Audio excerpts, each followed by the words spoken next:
பொண்ணா பிறந்தா மன வலியை மட்டும் தாங்கிறது இல்லைங்க, குடும்ப பாரத்தை மட்டும் தாங்கிறது இல்ல, மன பாரத்தையும் தாங்குறா, அவளுடைய உடம்பு பாரத்தையும் தாங்குறா. ஒவ்வொரு மாசமும் கம்பல்சரி. குறிப்பிட்ட பெண்களுக்கு மட்டும், எல்லா பெண்களுக்கும் இல்லை, மறுபடியும் பிறந்து வரா, மறு ஜென்மமே எடுத்து வரா.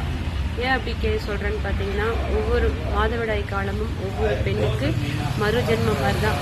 அந்த அளவுக்கு வலி வேதனையை தாங்கி, அத்தனை கஷ்டத்தையும் தாங்கி, குடும்பத்தில் இருக்கிறவங்க அத்தனை பேருக்கு சமைச்சும் போட்டு, எல்லாரோட தேவைகளையும் பார்த்துட்டு, வீட்டில் இருக்கிற நண்டு சிண்டு அத்தனையோட புரிதலையும் பேஸ் பண்ணிட்டு, அவளோட வேதனையும் தாங்கிட்டு, வெளியிலையும் சொல்ல முடியாம, உள்ளே வச்சு மெல்ல முடியாம ஒவ்வொரு பெண்ணும் எவ்வளவு கஷ்டப்படுறாங்க.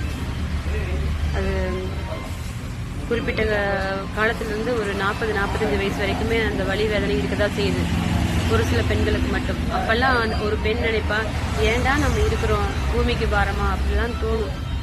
அப்படி தோணும்போது நம்ம கூட இருக்கிறவங்க அப்பா அம்மாவையும், நம்மளோட அப்பா அம்மாவையும், நம்ம பெற்ற குழந்தைங்களையும் யோசிச்சு பார்த்து அந்த வேதனையை அவன் மறந்துடுறான்.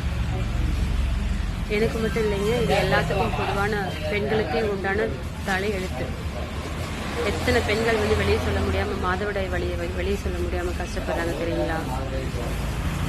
ஹாஸ்பிட்டலும் போய் ஊசி போட்டாலும் கேட்காது, டேப்லெட் சாப்பிட்டாலும் கேட்காது, சித்த வைத்தியம் சாப்பிட்டாலும் கேட்காது.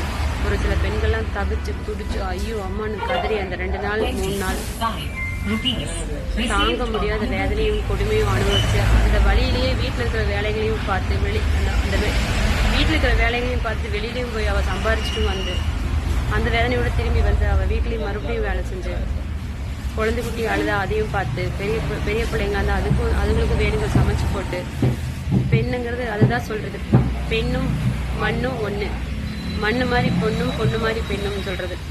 பொண்ணா இருந்தா பொறுமையா இருக்கணும், மண்ணு மாதிரி பொறுமையா இருந்தாதான் இந்த பூமியை ஆள முடியும் அப்படின்னு சொல்லுவாங்க. உண்மைதான்.